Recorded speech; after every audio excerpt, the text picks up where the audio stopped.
அனைவருக்கும் வணக்கம். இந்த ஒரு வீடியோ ஃபுல்லுமே நம்ம பல்வேறு விஷயங்களை பற்றி சுவாரஸ்யமாக பேச போகிறோம். நிறைய விஷயங்கள் நடந்துட்டுருக்கு. இன்றைக்கி விஜய் அவர்கள் வந்து சென்னையில் ஏகப்பட்ட இடங்களில் தன்னுடைய பரப்புரை அந்த ஒரு ரோட் ஷோ அப்படின்றத தொடர்ந்துக்கிட்டு இருக்காரு. மீண்டும் ஒரு முறை வந்து சென்னை நமக்கு தான் அப்படின்னு உறுதிப்படுத்தியிருக்காருன்னு சொல்லணும்.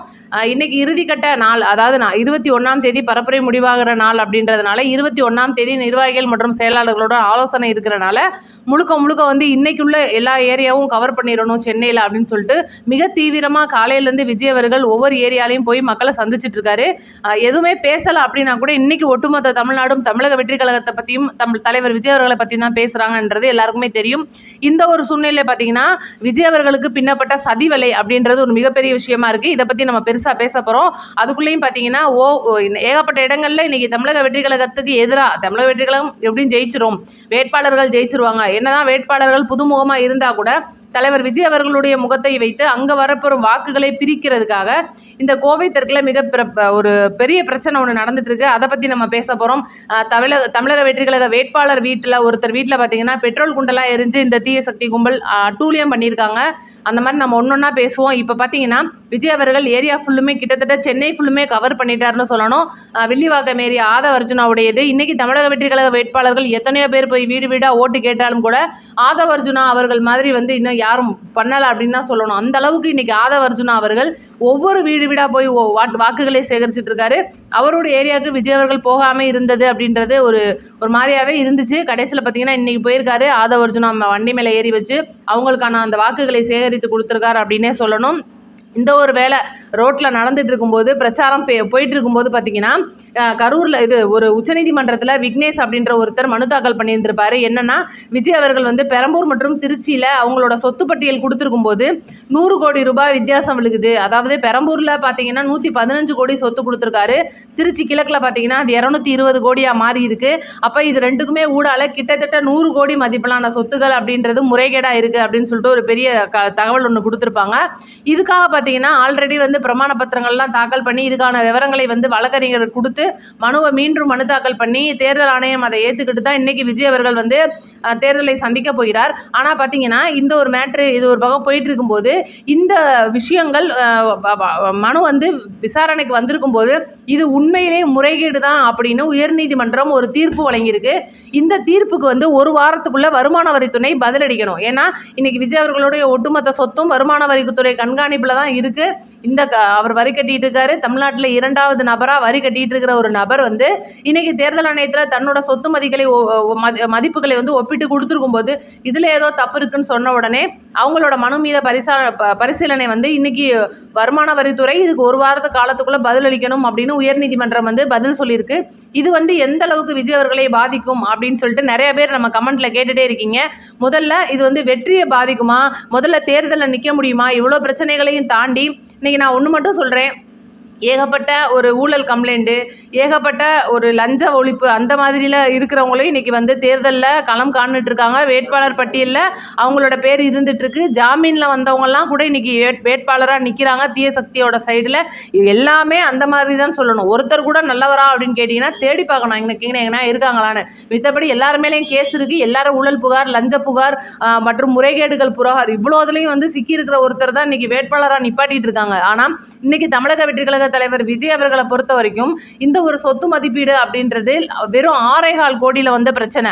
அந்த 6.25 கோடி அப்படின்றது லாஸ்ட்டில் பார்த்தீங்கன்னா அந்த கேரவன் வாங்கினதுல வந்துருந்துச்சு. அதுக்கும் வந்து லாஸ்ட்டில் மனு தாக்கல் பண்ணி இவ்வளோ விஷயங்களை கடந்து தான் அந்த தேர்தல் ஆணையம் வந்து விஜய் அவர்களோட மனுவை ஏற்றுக்கிட்டு இருக்காங்க. அதுக்கப்புறம் பார்த்தீங்கன்னா பெரம்பூரில் ஒரு வயசு வித்தியாசம் வந்திருக்கும். பெரம்பூர் மற்றும் திருச்சி கிழக்கை பொறுத்த வரைக்கும் ஒரு வயசு வித்தியாசம் 3 நாள் 4 நாள் முன்ன பின்ன வந்திருக்கு அப்படின்ற ஒரு டேட்டு. அதுக்கப்புறம் பார்த்தீங்கன்னா விஜய் அவர்கள் வந்து கடன் கொடுத்த பிரச்சனை, மனைவிக்கு குழந்தைகளுக்கு கடன் கொடுத்துருக்காரு, இவ்வளோ பிரச்சனை இருக்குது. இதுக்கும் வந்து ஒருத்தர் அங்கே அப்ஜெக்ஷன் தெரிவித்து கிட்டத்தட்ட தீய சக்தியெல்லாம் இவ்வளோ தூரம் அனைத்து தீய சக்தி வேலையும் பார்த்ததுக்கு அப்புறமா அந்த மனுவை ஏற்றுக்கிட்டதுக்கு அப்புறமா இந்த மனு அப்படின்றது பரிசீலனைக்கு வந்ததுக்கு அப்புறமா உயர்நீதிமன்றம் இப்படி ஒரு தீர்ப்பு வழங்கியிருக்கு. இதே நான் கேட்குறேன், இன்னைக்கு உதயநிதி அவர்கள் மேலேயும் குமரவேல் அப்படின்னு ஒருத்தர் சேப்பாக்கம் திருவல்லிக்கேணியிலேருந்து வழக்கு போட்டிருக்காப்புல. அதே மாதிரி போன எலெக்ஷன் அப்போ உதயநிதி அவர்களிடம் இருந்த சொத்து, அதே மாதிரி இந்த எலெக்ஷன் அப்போ அவங்க கொடுத்துருக்கிற சொத்து மதிப்பு ஏன்னா இப்போ போல எலெக்ஷனில் அவர் வந்து வெறும் எம்எல்ஏ கேண்டிடேட்டாக நின்னார். இந்த எலெக்ஷனில் அவர் துணை முதலமைச்சராக இருக்கார். இவ்வளோ தூரத்துக்கும் ஒரு பக்கம் இருக்குது. இவங்களோட சொத்து மதிப்பு அப்படின்றது முன்ன பின்ன இருக்குது. ரெட் ஜெயண்ட் மூவிஸ் அப்படின்னு இன்னைக்கு மிகப்பெரிய நிறுவனம் அவர்கிட்ட தான் இருக்குது. இது எல்லாமே உலகத்துக்கே தெரியும். ஆனால் பூனைக்குட்டி கண்ணை மூடிடுச்சுன்னா உலகமே இருட்டான மாதிரி வந்து இன்னைக்கு என் கையில் அது கிடையாது. என்னுடைய ஆட்கள் வந்து பிரித்து நான் ஷேராக தான் இருக்கேன். வெறும் வந்து நான் 12 கோடி தான் அதில் நிறுவனத்தில் முதலீடு பண்ணியிருக்கேன். அதில் வர ஷேர்ஸில் எனக்கு வெறும் 1 கோடி ரூபாய் 1.5 கோடி ரூபாய் தான் லாபம் வருது அப்படின்னு சொல்லிட்டு இன்றைக்கி உலக மக்களை ஏமாத்துற விதமாக, தமிழ் மக்களை ஏமாத்துற விதமாக வந்து இவங்க பண்ணிட்டு இருக்காங்க.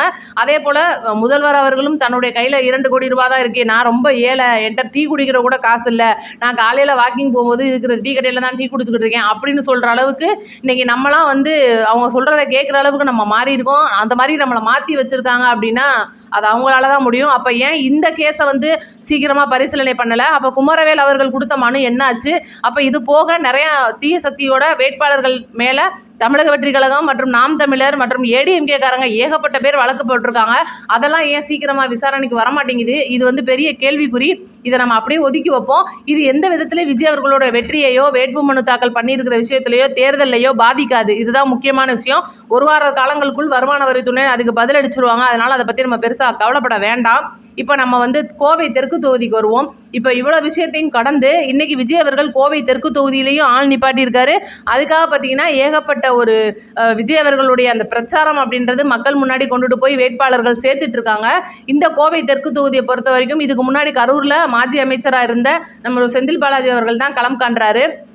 ஏடிஎம்கே சார்பில் அம்மன் அர்ஜுனன் அவர்கள் வந்து இதை நைட் நேரத்தில் அவங்க முழுக்க பிரச்சாரத்தின் போது கரண்ட்டை கட் பண்ணி வச்சுட்டு மக்களுக்கு பணப்பட்டுவாடா பண்ணுறாங்க. கோவை தெற்கு தொகுதியை பொறுத்த வரைக்கும் 18 சுயேட்சை வேட்பாளர்கள் நிற்கிறாங்க. அந்த 18 சுயேட்சை வேட்பாளர்களுக்கான ஆளுகளும் சேர்ந்து செந்தில் பாலாஜி அவர்களுடைய ஆட்கள் தான். இவங்க தான் வந்து இந்த கரூர் சம்பந்தத்தெல்லாம் சம்மந்தப்பட்டவங்கன்னு சொல்லிட்டு மிகப்பெரிய ஒரு குண்டை தூக்கி போட்டிருக்காரு. இதுக்கப்புறம் பார்த்தீங்கன்னா ஒவ்வொரு வாக்காளருக்கும் 5000 ரூபாய் கொடுக்குறாங்களாம் கோவை தெற்கு தொகுதியில். எப்படி பாருங்க வந்த வாழ்வு அந்த மக்களுக்கு அப்படின்னு சொல்லணும். ஏன்னா அது நம்மளுடைய காசு தான், நீங்கள் வாங்கிக்கோங்க, அதெல்லாம் பிரச்சனை இல்லை, அதை பற்றி நம்ம பேச போகிறதும் கிடையாது. இன்றைக்கி இது வந்து ஒரு பெரிய பிரச்சனையாகி கரூர் அவங்க அந்த ஆட்களை வந்து இவங்கெல்லாம் கொடுத்து முடிச்சுட்டு ஒரு பெரிய ரெஸ்டாரண்ட்டில் போய் ஓய்வு எடுத்துக்கிட்டு இருக்கும்போது அதிமுக மற்றும் பிஜேபியை சேர்ந்த நபர்கள் வந்து கம்ப்ளைண்ட் பண்ணி இன்றைக்கி காவல்துறையினர் நேருக்கு நேராக போய் அவங்க வச்சிருக்கிற ஓட்டு ஸ்லீப்பு முதற்கொண்டு ஆதாரமாக எடுத்து அவங்க யார் யாருக்கெல்லாம் பணம் கொடுத்துருக்காங்க அப்படின்ற டிக்கு போட்டு வரைக்கும் வந்து எடுத்திருக்காங்க. இதில் முக்கியமான விஷயம் அப்படின்னா என்னென்னா இன்றைக்கி அந்த பணம் கொடுத்த நபர்களோட லிஸ்ட்டு அவங்க கையில் இருக்கிறனால திரும்பி போய் பணத்தை கேட்பாங்களா அப்படின்றது தான் பெரிய கேள்வியாக இருக்குது. இதுதான் வந்து நிறைய பேர் கேட்ட கேள்வி. அக்கா கொடுத்த பணத்தை வந்து திரும்ப வாங்க போகிறாங்களாம்லாம் கேட்டிருந்தீங்க. அதுக்கு வாய்ப்பு இல்லை. ஏன்னா அவங்க கொடுத்த மாதிரியே காட்டியிருக்க மாட்டாங்க. ஏன்னா இது எந்த வகையிலையும் கணக்கில் வராத பணம். இப்போ நீங்களே பார்த்தீங்கன்னா சமீப காலங்களில் தேர்தல் கமிஷன் வந்து எங்கேயுமே முதல்ல அதாவது தேர்தல் ஆரம்பிக்கிறதுக்கு முன்னாடியெல்லாம் தீயா வேலை பார்த்தாங்கன்னு சொல்லணும். அங்கன ஒரு காய்கறி லோடு, ஒரு ஆஸ்பத்திரிக்கு போகிறவங்க, ஒரு அவசரத்துக்கு 50,000 ரூபாய் கையில் எடுத்துகிட்டு போகிறவங்க, ஏதோ ஒரு செலவுக்கு வந்து துணிமணி எடுக்க போகிறவங்க, கல்யாணத்துக்கு நகை எடுக்க போகிறவங்கள்ட்டெல்லாம் பிடிச்ச அந்த தேர்தல் ஆணையம் இப்போ 10 நாளாக எங்கேயாவது பிடிச்சிருக்காங்கன்னு சொல்லிட்டு உங்களுக்கு நியூஸ் பார்க்க முடியுதா? அப்படியே பிடிச்சிருக்காங்க. எங்கே பிடிச்சிருக்காங்க? சென்னையில் கோடிக்கணக்கான பணம் 100-200 ரூபாய் மதிப்பில் கட்டுக்கட்டாக பிடிச்சிருக்காங்கன்னு நியூஸ் வந்துச்சு. மறுநாளே பார்த்தீங்கன்னா இல்லைங்க அதுக்கு சரியான ஆவணம் கொடுத்து திருப்பி கொடுத்து விட்டாங்கன்ற வர்றாங்க. அப்போ ஒட்டுமொத்த தேர்தல் ஆணையமும் இன்றைக்கி நம்மளுக்கு பெரிய கேள்விக்குறி மாதிரி போட்டிருக்கு. என்னதான் நடக்க போகுது அப்படின்றது நமக்கே தெரியல.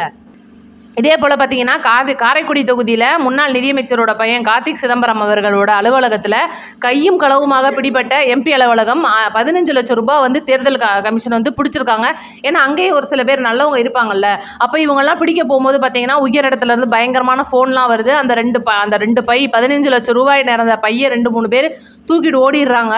தூக்கிட்டு ஓடும்போது பார்த்தீங்கன்னா அதை பின்னாடியே பிடிக்க போயிருக்கலாம். அது நம்மளாம் வந்து இன்றைக்கி வண்டிலாம் வச்சுருக்கோம், அதில் பெட்ரோல்லாம் வேறு நெப்பி வச்சுருக்கோம், போய் பிடிச்சிருக்கலாம். பார்த்தீங்கன்னா அந்த சாவியை 2 பேர் எடுத்துகிட்டு ஓடி போயிட்டாங்களாம். அப்போ எந்த அளவுக்கு இன்றைக்கி இந்திய தேர்தல் ஆணையம் வேலை பார்க்குறாங்க. இப்போ இந்த தேர்தல் வந்து எந்த அளவுக்கு நியாயமாக நடக்க போகுது. இன்றைக்கி தமிழக வெற்றி கழக வேட்பாளரோட வீட்டில் பார்த்தீங்கன்னா பெட்ரோல் குண்டு எரிஞ்சிருக்காங்க.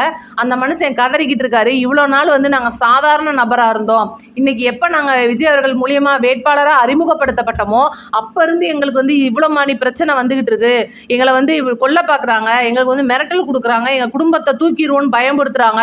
அப்போ இவ்வளோதையும் தாண்டி இன்றைக்கி நல்லபடியாக இந்த எலெக்ஷனை வந்து இந்த தேர்தல் ஆணையம் நடத்தி முடிக்குமா அப்படின்னா எங்களுக்கு பயமாக இருக்குது. என்னதான் நாங்கள் இன்றைக்கி மக்கள் முன்னாடி போய் ஓட்டு கேட்டு மக்களுக்கு நல்ல ஆட்சி கொடுக்கணும்னு நினச்சா கூட இந்த தீய சக்தி அப்படின்றது பணபலத்தை வச்சு இந்த ஒரு எலெக்ஷனை முடிச்சு விட பார்க்குறாங்கன்னு சொல்லிட்டு ஒவ்வொரு ஆளும் இன்றைக்கி கதறிக்கிட்டு பத்திரிக்கையில் வந்து பேட்டி கொடுக்குறாங்க. ஆனால் அந்த பேட்டியை முழுசாக அந்த பத்திரிக்கைக்காரன் போடுறானா?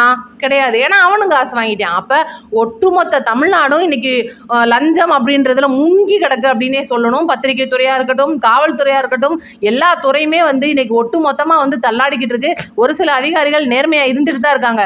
நேற்றெல்லாம் பார்த்தீங்கன்னா திருச்சியில் விஜய் அவர்களுடைய அந்த ரோடு ஷோ அப்போ பயங்கர பாதுகாப்பு. அந்த விமான நிலையத்தை சுற்றிலும் கிட்டத்தட்ட ஒரு 400-500 போலீஸ்காரங்க முழுக்க முழுக்க மக்களோட பாதுகாப்பில் ஈடுபட்டு இருந்தாங்க. உண்மையிலேயே விஜய் அவர்கள் தரம் தாழ்த்தி அதாவது தலை வணங்கி ரொம்பவே வந்து நன்றி அப்படின்னு சொல்லியிருப்பாரு. இது பார்த்தீங்கன்னா கண்டிப்பாக சில பேருக்கு வயிறு எரிஞ்சிருக்கும். என்னடா அது இப்படி விஜய் அவர்கள் வந்து இந்த ஒரு கமிஷனருக்கு இப்படி தரம் தாழ்த்தி வணக்கம் சொல்கிறாரே, ரொம்ப நன்றின்னு சொல்கிறாரே, அப்போ வந்து இவரோட பதவியை வந்து சீக்கிரமாக பறிச்சு விட்ருவாங்களோ அப்படின்லாம் அந்த அளவுக்கு பயம்புறுத்துகிற அளவுக்கான இருந்துச்சு. அந்த செயல்லாம் நடந்துச்சு. அப்போ ஏகப்பட்ட ஒரு சில போலீஸ்காரங்கள்லாம் வந்து மோசமான நிலைமையில இருந்தாலும் கூட நல்ல காவல்துறையினர், நல்ல அதிகாரிகள், நல்ல அரசு அலுவலர்கள் இன்னும் இருந்துட்டு தான் இருக்காங்க. கண்டிப்பாக வந்து இந்த ஒரு சம்பவம் இது வந்து கண்டிப்பாக தேர்தல் ஆணையம் பரிசீலனை பண்ணி தமிழக வெற்றி கழக வேட்பாளர்களுக்கு பாதுகாப்பு கொடுக்கணும். இந்த தேர்தலை நல்லபடியாக நடத்தி முடிக்கணும் அப்படின்றது எங்கள் தமிழ்நாட்டை எப்படியாவது மீட்டு கொடுத்துருங்க அப்படின்னு நாங்கள் தேர்தல் ஆணையத்திட்ட கெஞ்சி கெதறி கேட்டுக்கிறோம். நாங்கள் தமிழில் பேசுகிறது அவங்களுக்கு புரியுமான்றது தெரில. ஏன்னா அவங்களுக்கு பூரா ஹிந்தி தான் தெரியுன்றாங்க. அதனால் ஐயாக்களே தயவுசெய்து சொல்கிறேன், தயவுசெய்து இந்த தமிழ்நாட்டை திருத்தி கொடுங்க, நல்லபடியாக மாற்றி கொடுங்க. தமிழக வெற்றி கழக ஆட்சி மலர்றதுக்கு நீங்களும் உதவி பண்ணுங்கள். அதுதான் உங்களுக்கும் நாங்கள் செய்கிற கைமாறாக இருக்கும். நீங்கள் நல்லபடியாக டெல்லியை பார்த்து போயிடுவீங்க. ஆனால் நாங்கள் இங்கே தமிழ்நாட்டில் தான் இருந்து இந்த போதை தமிழ்நாட்டில் மேற்கொண்டு போதையாக்கி இந்த வந்து கற்பழிப்பு, செயின் பறிப்பு இவ்வளோதுலேயும் மத்தியில் தான் இன்றைக்கி நாங்கள் வாழ்ந்துட்டுருக்கோம். 6 மணி ஆயிடுச்சுன்னா பொம்பளைங்கள்லாம் போய் வீட்டுக்குள்ளே அடையிறது. இந்த சூழ்நிலை மாறணும் அப்படின்னா தமிழக வெற்றி கழக ஆட்சி மலரணும். வெற்றி தலைவர் விஜய் அவர்கள் முதல்வராக பதவி ஏற்கணும். இதுதான் வந்து நாங்கள் நினச்சிக்கிட்டு இருக்கிற ஒன்று. அதனால தான் விஜய் அவர்கள் கூட ஒட்டுமொத்தமாக இருக்கிற எல்லா தெய்வத்தையுமே வேண்டிட்டு வந்திருக்காரு. ஏகப்பட்ட மக்கள் இன்றைக்கெலாம் பார்த்தீங்கன்னா சென்னையில் விஜய் அவர்களை பார்த்தோன்னே கண் கலங்கியிருக்காங்க. குறிப்பாக ஒரு புதுமண தம்பதி, இதை நம்ம பேசி ஆகணும். புதுமண தம்பதி வந்து கல்யாணம் பண்ணின கையோட மொட்டை வெயில் அங்கே நின்று விஜய் அவர்களை பார்த்தோன்னே, விஜய் அவர்களும் அவரை பார்த்தோன்னே அந்த வண்டியிலலாம் ஏற்றி அவங்களுக்கு வந்து வாழ்த்தெல்லாம் சொல்லி பயங்கரமாக அந்த பொண்ணு நெகிழ்ந்திருக்காங்க. மாப்பிள்ளையும் பொண்ணும் அவ்வளோ பெரிய சந்தோஷத்தில் இருந்திருக்காங்க. இதெல்லாம் நெகிழ்ச்சி சம்பவம். எந்த தலைவருக்குன்னா நம்மளுடைய விஜய் தலைவருக்கு மட்டும் தவிர வேறு யாருக்குமே இதெல்லாம் நடக்காது.